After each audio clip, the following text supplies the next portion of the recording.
Este es el 9º Simposio de Educación Artística, evento creado por la Corporación IMA y concertado con el Ministerio de las Culturas, las Artes y los Saberes de Colombia. A continuación, se presenta la ponencia. Fotografía médica, la sensibilización del arte en estudiantes de medicina, a cargo de Cristian Bastidas.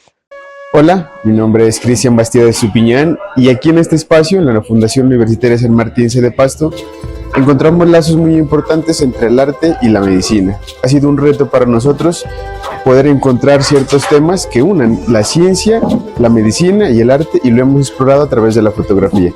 Esta es una invitación para que ustedes pongan mucha atención a la siguiente charla, a las siguientes fotografías, que mostraremos de todo el proceso que se ha llevado a cabo y que esperamos sea de su agrado.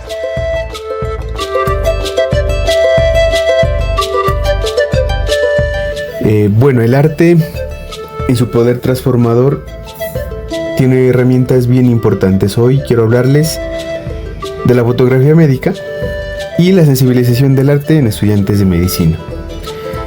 En nuestro territorio, el arte es una herramienta muy importante. En el suroccidente del país o en la zona sur, incluso del departamento, en cada barrio, en cada esquina, hay un sabedor del arte. Hay un artesano en torno al carnaval, hay un tallador, hay un repujero, etc. Tenemos infinidad de saberes en relación al arte que nos hacen potencialmente ricos en estas áreas. Tenemos 4 patrimonios muy importantes y eso hace que de muchas maneras la educación artística se vea implícita de una manera muy formal en las escuelas, pero también en la educación superior, y es así como nosotros lo ponemos en práctica en la Fundación Universitaria San Martín, acá en Pasto, Nariño, con estudiantes de medicina, en el que precisamente se trata de transformar procesos académicos e innovarlos. Precisamente desde esta perspectiva, el arte es un territorio, ¿no?, donde converge, en nuestro caso, la ciencia y la sensibilidad.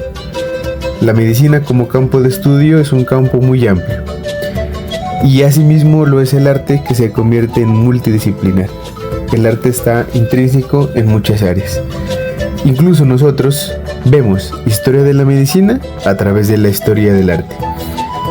Y cómo artistas han involucrado herramientas para sus obras, como lo hace Leonardo da Vinci, su relación con la anatomía, igual que Miguel Ángel, Picasso, por ejemplo, Dalí, y Frida Kahlo, ¿no?, un poco más contemporáneo, para no irnos a lo clásico, que es tan importante.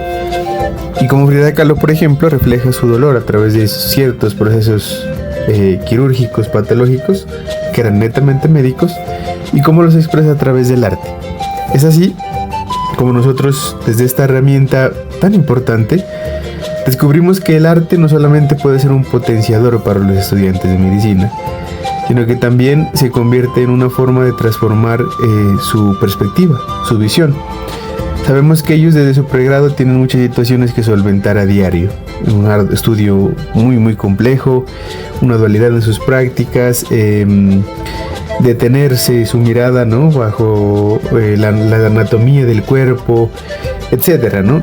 Muchas situaciones de los estudiantes de medicina que son muy difíciles y que requiere un esfuerzo muy importante para poder cumplir y llevar a cabo su profesión, que de muchas maneras lo queremos lograr, o queremos que ellos no solamente sean médicos por la medicina, sino que sean precisamente médicos humanos, sensibles, frente a lo que nos padece en la actualidad. Platón decía que donde quiera que se ame el arte de la medicina, se ama también ya la humanidad. Y el arte genera sensibilidad, en la que nosotros, a través de una composición narrativa en el aula de clase, permitimos que el estudiante se exprese y que genere procesos creativos, imaginativos, para que genere esta sensibilidad muy importante, que todos la tenemos intrínseca, mucho más de niños, pero que poco a poco se nos va perdiendo. El arte siempre va a tener este poder transformador de la sensibilidad, y mucho más en una área tan importante como es la medicina. Al incorporar la fotografía en un currículo tan importante en los estudiantes de medicina, no solo significa enseñarles a tomar una buena foto, se trata de enseñarles a ver, a detenerse en los detalles de la situación en la que está pasando, a detenerse en los detalles del cuerpo, del gesto, del entorno. Y esto hace que también ellos se conviertan en observadores, en unos muy buenos observadores, no solamente como lectura, sino también como una herramienta para su estudio. En estos talleres, incluso para las imágenes que ustedes están mirando, nosotros tratamos de hacerlo como en 3 etapas. La primera es la observación consciente, es aprender a mirar. No solo con los ojos se toma la fotografía, también con el corazón. Y la fotografía ayuda a pulir esa vista, ¿no? El sentido del ojo humano, y que del médico tiene que ser fundamental. Estoy seguro que un médico, al solo ver un paciente, va a poder detectar qué tipo de patología puede tener, por ejemplo.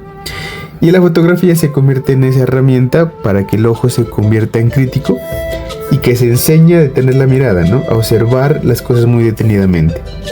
Otra de las herramientas que ocupamos es una narrativa visual. No solamente es tomar la fotografía, es que la fotografía cuente algo, como ustedes lo están viendo en este momento, para que cada imagen cuente una historia. Los talleres que nosotros realizamos son talleres creativos, son talleres en los que la mayoría son prácticos. Hay parte de teoría, por supuesto, pero que la mayoría son prácticos, teniendo en cuenta algunos elementos técnicos, ¿no? Como el teléfono celular.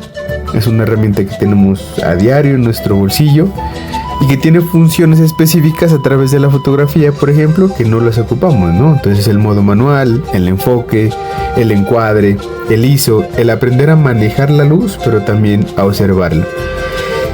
Este enfoque también nos permite una crítica sensible, ¿no? Entonces nosotros con las fotografías también abrimos círculos de diálogo para que se compartan fotografías y se hablen del porqué de la fotografía. En las imágenes que ustedes ven, muchos estudiantes hablan de procesos muy personales, ¿no? Y muy sensibles. Porque la medicina está intrínseca en todo, al igual que el arte. Entonces estas fotografías, por ejemplo, hablan de situaciones personales. Diversos estudios señalan que el contacto con actividades creativas estimula las zonas del cerebro vinculadas a la memoria, a la atención y a este procesamiento emocional que nos conlleva la fotografía. Activa la corteza visual, el hipocampo, y por supuesto lo enfoca hacia la sensibilidad creativa, que es un aspecto muy importante y que se debería de tener en cuenta en todos los aspectos curriculares. Según Marta Nussbaum, que es filósofa y educadora, nos comenta que el arte se permite de manera muy bella el florecimiento de la imaginación moral. Cuando hablamos de la imaginación moral, hablamos de cómo la imaginación no puede tener limitantes, sino que nosotros de niños teníamos una perspectiva y mientras va avanzando la edad nos cambia, pero que el arte, sin importar la edad, nos transforma y nos renueva otra vez, ¿no? A esa imaginación que de niños sin miedo, porque el niño imagina sin ningún miedo, y que nos requiere a nosotros en la actualidad y que también es como muy importante, ¿no? La fotografía humaniza. A los estudiantes de medicina, la fotografía les ayuda también mucho a tener esos detalles específicos por lo que están viendo. En los talleres de fotografía, los estudiantes encuentran también una forma de meditación activa. A través de muchas prácticas en los talleres que realizamos, los estudiantes encuentran un espacio de calma, de expresión y de liberación emocional que son vitales para una carrera tan exigente como la medicina. Algo muy bonito es que al funcionar el arte en general y la fotografía como herramienta, en la medicina se encuentra un espacio formativo muy interesante donde el conocimiento técnico y la sensibilidad humana están muy muy pegaditos. Los estudiantes interpretan el mundo a su manera y lo expresan a través de la luz, del encuadre, de la fotografía. Y me he dado cuenta, gracias a estos años que se lleva haciendo estas prácticas, que la habilidad fotográfica ha trascendido su vida. Hay fotografías de las que ustedes están observando que llevan algunos años y que por ende se convierten en unas herramientas muy poderosas para transformar su modus vivendi, también su vocación médica, pero también un buen recuerdo de cómo hicieron esta fotografía. La fotografía médica es muy importante en estudiantes de medicina, no solamente a modo de ejemplo, para que incluso, ¿por qué no?, lo puedan implementar en otras universidades o en otros programas, porque es muy importante, ¿no? No es un relleno curricular, merece la importancia porque es un área de estudio. Y tampoco es una distracción, no como que, me voy a hacer un tallercito de fotografía para distraerme. No, requiere tener una ética frente a la imagen, frente al cuerpo, frente al desnudo, pero también una pedagogía para demostrarnos qué tan importante es la fotografía y sobre todo cómo se puede aplicar de buena manera.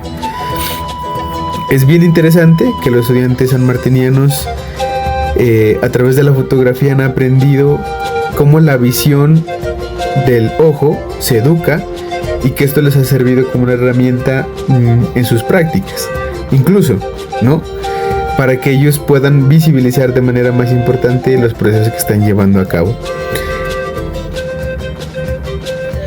La Fundación Universitaria San Martín comprende y por eso impregna de estas formas artísticas tan importantes su currículo, porque entiende que el conocimiento no solo se transmite, también se siente, se ve y se transforma.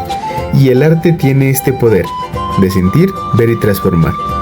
Al enseñar fotografía no solo enseñamos a capturar la luz, enseñamos a hacer luz, a mirar con empatía, a sostener la mirada de quien necesita ser visto, porque la fotografía precisamente nos ofrece una ventana poderosa, ¿no?, hacia la introspección. Así como tomo una fotografía y quiero que la vea todo el mundo, puedo tomar una fotografía solo para mí y que para mí es una fotografía demasiadamente importante.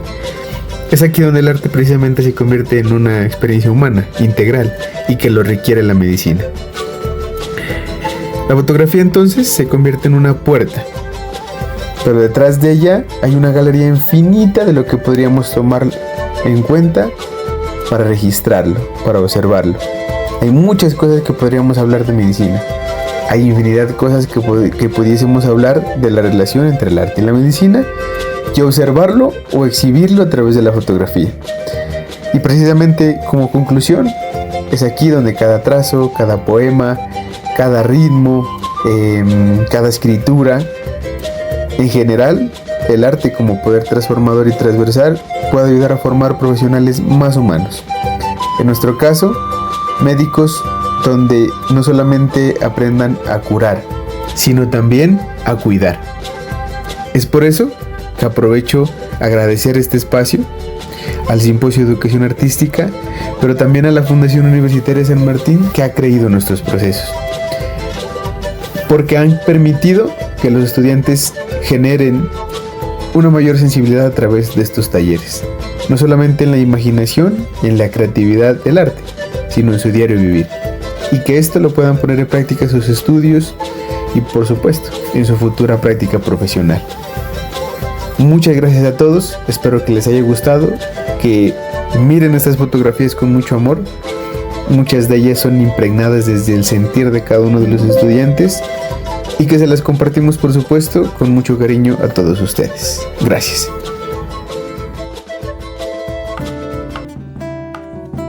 Gracias por acompañarnos en el 9º Simposio de Educación Artística, evento creado por la Corporación IMA y concertado con el Ministerio de las Culturas, las Artes y los Saberes de Colombia. A continuación, se presenta la ponencia. Presentación del libro Kashiri, la aventura de pintar un mito amazónico, a cargo del doctor Cástor Saldaña. Buenos días con todos los presentes. Mi nombre es Cástor Saldaña Sousa, docente investigador en la Escuela de Educación Superior Pedagógica Privada, Cuna de la Libertad Americana, en Ayacucho, Perú. Agradezco un año más a la Corporación IMA y al Ministerio de Cultura de Colombia por la invitación al 9º Simposio de Educación Artística. Esta presentación es una continuación de la edición anterior titulada Kashiri, la aventura de pintar un mito amazónico. En esta ocasión, en la edición anterior nos centramos en la parte artística, plástica, técnica, más vinculada a la tesis, sustentada en la Escuela de Bellas Artes de Ayacucho. Aquí voy a comentar unas líneas rápidas de cómo de la tesis ha pasado al libro, pero le vamos a dar más importancia. Voy a relatar el mito oral Kashiri, lo voy a leer y voy a leer su interpretación. Esa sería la ponencia de esta edición, sin antes contar, pase un poco el proceso de edición. La tesis tiene un formato más rígido, académico, está sujeto a los protocolos de investigación, en este caso de la Escuela de Bellas Artes de Ayacucho, y hace una lectura difícil al público, incluso menos interesada, solamente para la gente que le interesa, que está haciendo su tesis, y muchas veces no se lee, quedan en los repositorios. Entonces, lo que he hecho para el formato libro, en el proceso de edición, es, en una introducción, sintetizar la metodología, objetivos, de justificación, eliminando muchas partes técnicas que venían en el formato de la tesis, ¿no? Inclusive los antecedentes. Solamente he quedado uno, el de Gino Ceccarelli, Bardales, porque es el vínculo más directo vinculado a la obra artística. El resto he reordenado el texto pensando en una lectura más fluida en los apartados. He añadido nuevos apartados, nuevos capítulos o apartados. He reescrito otros y sí he juntado un proyecto curatorial que era independiente a la tesis, no venía a la tesis, y lo he juntado en el libro al final, donde ahí vienen más obras plásticas, y bueno, pues viene todo el proyecto completo que lo elaboré para realizarlo en Lima, sí aparece en el libro. Voy a presentar rápidamente el índice del libro. Como vemos, la introducción, que sintetiza ya toda la parte metodológica, más técnica, más rígida, ¿no? Y el capítulo 1 ya va directo a los mitos, con la situación problemática, incluyendo el mito Kashiri, que en la tesis no estaba. Me habían obligado a ponerlo como anexo, yo lo había puesto en el cuerpo y quedaba fuera de la tesis, fuera del texto principal. Aquí estaría parte del capítulo primero y con la interpretación del mito Kashiri, que tampoco existía en la tesis como tal. Es lo que vamos a presentar ahora en lectura. El capítulo 2 es el mismo que la tesis, pero hay artículos nuevos. Y se titula ahora Elementos etnográficos de la comunidad xánica de Sant Pantari. Está más vinculado a un trabajo de campo etnográfico antropológico, recogiendo todas las dimensiones que he podido en relación a la comunidad xánica de Sant Pantari. El capítulo 3 y el capítulo 4 conservan los mismos apartados que en la tesis. Muchos, como digo, están reescritos, pero la mayoría queda igual. Solo los que he añadido nuevos en el capítulo 1 y en el capítulo... No, ese es en el 6, bien. El capítulo 5 fue lo que más incidimos en la edición anterior, en la parte técnica. Sí es cierto que en la tesis venían muchos conceptos de manera independiente, como parte del protocolo que pedían de investigación. Entonces han sido disueltos, reabsorbidos en estos apartados y quizás en otros. Algunos los he quitado. Entonces los he retomado y los he reestructurado en los capítulos, viendo su parte pertinente. El objetivo es hacer una lectura fluida, canalizada, que vaya de principio a fin, sin muchos cortes, ¿no? Evidentemente empieza a estar focalizado en los mitos de la parte antropológica, histórica, focalizando en la comunidad xánica, y seguimos con la parte pictórica, ¿no? Y terminamos con mi propuesta de representación pictórica. Aquí sí he profundizado, porque es la parte más personal, incluso he añadido nuevos artículos, pero acá no voy a hablar de esto, eso sería en otra edición o cuando ya lo ponga en práctica en la realidad, pero sí ha quedado materializado, ha quedado conceptualmente, incluso es una versión mejorada, más profunda, y bueno, de momento queda ahí. Y aquí está, en el anexo, he puesto al revés el proyecto curatorial completo, capaz de que la tesis no estaba. Bien, ahora, por una cuestión de tiempo, entonces esta era la idea, de la tesis al libro, quitando toda la parte rígida, haciendo una lectura fluida, reordenando el texto y añadiendo nuevas cosas y quitando otras. Bueno, pues esta presentación va a ser darme un tiempo de lectura, esperemos que me dé tiempo, narrar el mito que me narraron a mí, aunque ya está escrito oralmente, y luego hacer una lectura de la interpretación, un resumen, ¿no? He hecho aquí. Bien, mito Kashiri. Kashiri es el padre del sol. Kashiri tuvo muchos hijos de una sola mujer y un solo embarazo. Uno de esos hijos, antes el planeta no tenía nada. El sol venía un rato y se apagaba. Era su ritmo de ese planeta. De ahí salió Ikitioregieni, una familia, mamá y papá y su hija quinceañera. En su ciclo de menstruación le hace un reposo. Mientras que no había yuca, no había producto. Su comida era arcilla, barro comestible en forma de yuca. La madre le dijo a la niña: «Espera, que traigo la yuca de arcilla». De ahí apareció un joven y le tocó la puerta a la casa de la chica. Era Cassiri, pero no se lo dijo. Le dijo que le traía yuca. Le dijo: «Sal y toma esta yuca para cocinar». Y regresaba a su reposo. Le había prometido a Cassiri que no iba a decir nada hasta que salga del reposo de la cueva de la menstruación. La madre le trajo la yuca de tierra, pero no la comía. La madre le dijo: «Tal día vas a salir y voy a traer para purificar». Vino Cassiri y le dijo: «¿Qué le vas a decir a tu mamá? Que vas a comer esta yuca y todo lo que has preparado de la masa, pero no le vas a contar todo lo que yo he traído».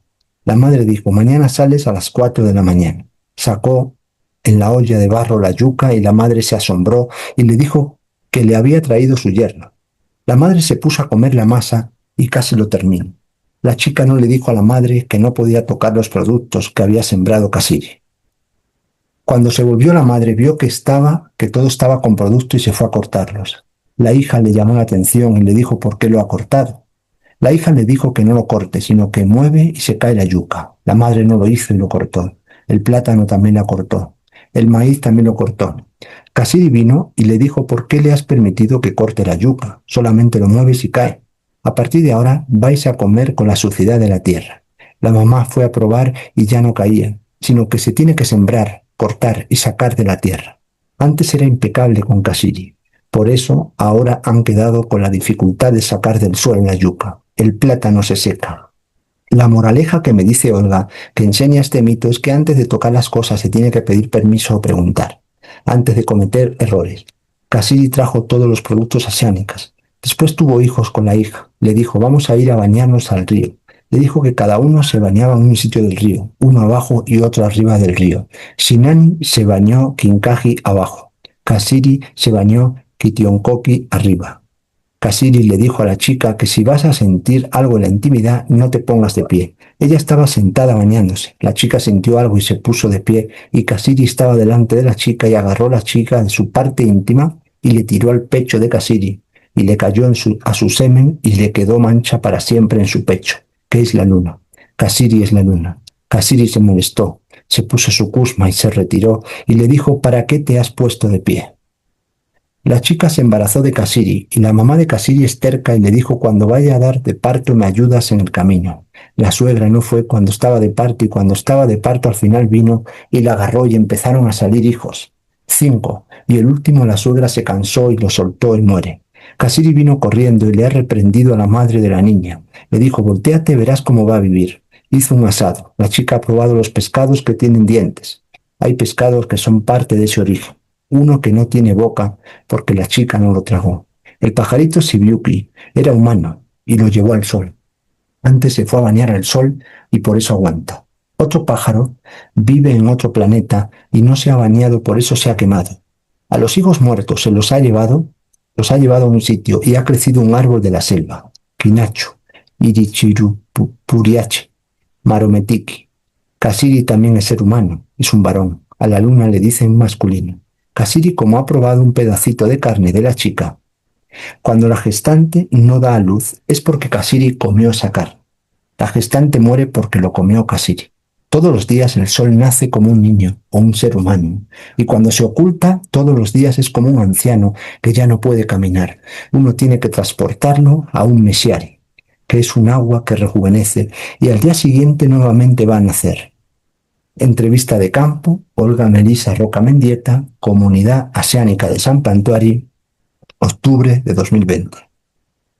Este es el mito Cassiri recogido mediante el trabajo de campo. La lectura que hago es tal cual lo he transcrito, no he modificado apenas nada, se respeta como la forma de hablar en la que me lo ha transmitido la asianinca, ¿no? Respetando el relato verbal, que esto ya trae una traducción de la asiánica y también de su mamá, que se lo ha transmitido, ¿no? La que vimos antes en una foto, si os disteis cuenta. Bien, entonces ahora voy a dar paso a la lectura de la interpretación del mito Cassiri, en un resumen. Pasar acá. Bueno, mejor lo voy a leer. ¿Sí? Interpretación del mito Cassiri. El mito Asiánica Kasiri presenta una densidad simbólica de significados que trasciende el contexto de la cultura local de donde emerge. El texto oral ya tiene una cierta degradación simbólica al transcribirlo en frases y palabras y fijarlo sobre el papel en forma de texto gramatical, máxime de la traducción del idioma originario asiánica al idioma castellano. Los mitos asiánicos en la actualidad, que se enmarcan en el contexto geográfico de la Amazonía peruana, se están relegando a un segundo plano, restándole su valor de verdad existencial, como productos de la fantasía o una imaginación que no concuerda con la racionalidad tecnocrática, tecnológica y excesivamente materialista del momento de la sociedad presente. Sin embargo, desde las políticas educativas peruanas en la educación intercultural bilingüe EIB, hay un espacio de reconocimiento e integración en las pedagogías EIB del contexto sociocultural de los pueblos nativos y originarios. Parte de ese contexto son las cosmovisiones y mitologías. También mencionamos a los artistas amazónicos en su papel de resistencia étnica y de visibilizar sus mitologías. Entre ellos mencionamos a Santiago Yaguarcani, artista huitoto, Olinda Silvano, artista sipivo, Bruce Rubio, artista bora, Pablo Amaringo, precursor del arte amazónico. El mito Kasiri presenta una dialéctica de contrarios en sus elementos narrativos orales. Esta dialéctica es visible en sus componentes estructurales principales, las palabras concretas como gatillo semántico que alza su vuelo hacia el símbolo. Paradojas y contradicciones semánticas que Kasiri, como un mito antropogénico, explica el origen de la cultura asiática vinculado a la etiología de los productos alimenticios y de la familia. La génesis de la yuca como alimento básico se explica en el relato mítico Kasiri. Quizá representa la transición al periodo neolítico de la humanidad, del paso de las sociedades nómadas de cazadores-recolectores al desarrollo de la agricultura mediante la institucionalización de comunidades, una época previa a la agricultura y al conocimiento técnico de sembrar y cosechar alimentos. El sol es fuente de calor y energía, fuente que permite la proliferación de la vida en la tierra, la fotosíntesis del mundo vegetal, la combustión de los organismos vivos, asociado al fuego como elemento vital que permite el pensamiento y la mente en su dinamicidad interna una vez se ha nacido. Explica un conocimiento astronómico, biológico y evolutivo que tiene influencia sobre la Tierra y los seres humanos. La menstruación es una de las funciones biológicas corporales que predisponen a la mujer para la reproducción humana. Se convierte en un símbolo cultural de muchos grupos humanos, generalmente asociada a la luna y a sus fases. La edad de 15 años simboliza una etapa del ciclo vital asociada al ciclo biológico sexual con la posibilidad fisiológica y reproductiva de tener descendencia. Culturalmente, los pueblos originarios suelen emparejarse a partir de los 15 años, desde el varón, donde el varón, Kasiri, va a pedir la mano a casa de la novia y le entrega una dote, paga un precio por ella a los padres, en este caso la yuca como alimento de subsistencia básico. La divinidad Kasiri, como dios varón luna, representa la fuerza y la protección de la mujer, el que trae el alimento a la casa, el que protege a la mujer, a los hijos, el que construye la vivienda. Refleja la división de roles por género desde una perspectiva de la biología y la psicología evolucionista. Representa un rito de paso de la infancia a la adultez con la creación de la familia, cambiando de estatus social, de ser dependiente de la familia de la madre, a pasar a tener su propia familia independiente. El reposo de la menstruación en la cueva, la madre que la cuida en la casa y le trae la comida, es el periodo del rito de paso, es un tiempo necesario, el rol adscrito a la madre en su cuidado. El proceso ritual que el adolescente tiene que transitar como estado liminal.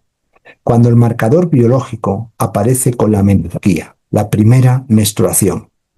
Olga me repite en su interpretación de Kasiri la importancia de recordarlo, porque gracias a Kasiri tienen la yuca como alimento básico de su dieta alimentaria. En el mito, Olga me ofrece otra interpretación de Kasiri cuando, en el relato, Kasiri castiga a la joven y a su madre por haber cortado el árbol de yuca. La explicación del punto de vista nativo se circunscribe a un control del comportamiento social y moral, estableciendo los patrones normativos de la sociedad sánica en el contexto de su geografía, ligada al territorio y a la producción agrícola, entre lo que es bueno hacer y lo que no se debe hacer, convirtiéndose en un tabú social. La etnología de la mitología comparada nos lleva a mencionar a la diosa griega Demeter y a su contraparte romana, la diosa Ceres. Ambas diosas, Demeter y Ceres, son las diosas asociadas a la agricultura, a la fertilidad, a las cosechas y a la producción de alimentos, encargadas de enseñarle a los humanos los métodos de la agricultura. Desde una visión de la historia de las religiones, evoca una asociación de ideas ligadas al Antiguo Testamento. Adán y Eva violando la ley impuesta por Yahvé con la prohibición de comer el fruto prohibido del árbol del bien y el mal. En el mundo occidental, la manzana. En el mundo asiánica, la yuca. El dios castigador, el patriarcado, se impone sobre la diosa luna, el matriarcado.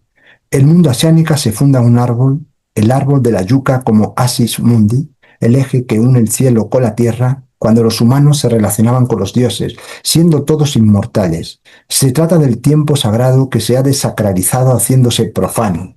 Cuando se rompe la regla de cortar el árbol, Kasiri castiga quitando la inmortalidad y haciendo a los humanos mortales con las vicisitudes de vivir en la tierra, sembrando y cosechando el alimento. Kasiri es un mito sobre la fertilidad y representa la sociedad matriarcal, previa a la patriarcal. La sociedad matriarcal se basa en el calendario lunar, es decir, en contar el tiempo a partir de las fases de la luna. El calendario lunar está asociado a la agricultura, marcando las etapas de la siembra, la germinación, el crecimiento y las cosechas de los productos alimenticios de la cultura oceánica. El ciclo de la luna, las fases lunares están sincronizadas con el proceso de menstruación de la mujer, con una sincronización rítmica astrobiológica. La matriz como símbolo del nacimiento, de la madre, de la luna, de la diosa. La paradoja semántica es que Kasiri es un varón que a la misma vez es la luna, la cual es femenina. Si Kasiri es el padre del sol, como género masculino, y a la misma vez Kasiri es la luna en femenino, ¿qué interpretación racional cabe hacer aquí apelando a los estudios de la mitología comparada, de la historia de las religiones y del conocimiento esotérico como la alquimia? Efectivamente, cabe acceder a un principio universal que atraviesa todos los tiempos. Nos encontramos con la cualidad andrógina del principio de la existencia y con que en los primeros tiempos reinaba el culto lunar, la diosa luna, el matriarcado. La degradación de los tiempos dio paso al matriarcado, con las religiones monoteístas. El sí mismo, el proceso de individuación, implica la integración de los arquetipos animus y ánima en la misma persona, tal como lo planteara Carl Gustav Jung, esperando a que cada uno descubra, vivencie y transite su propio mito personal. Muchas gracias. Hasta aquí, Kasiri, la aventura de pintar un mito amazónico.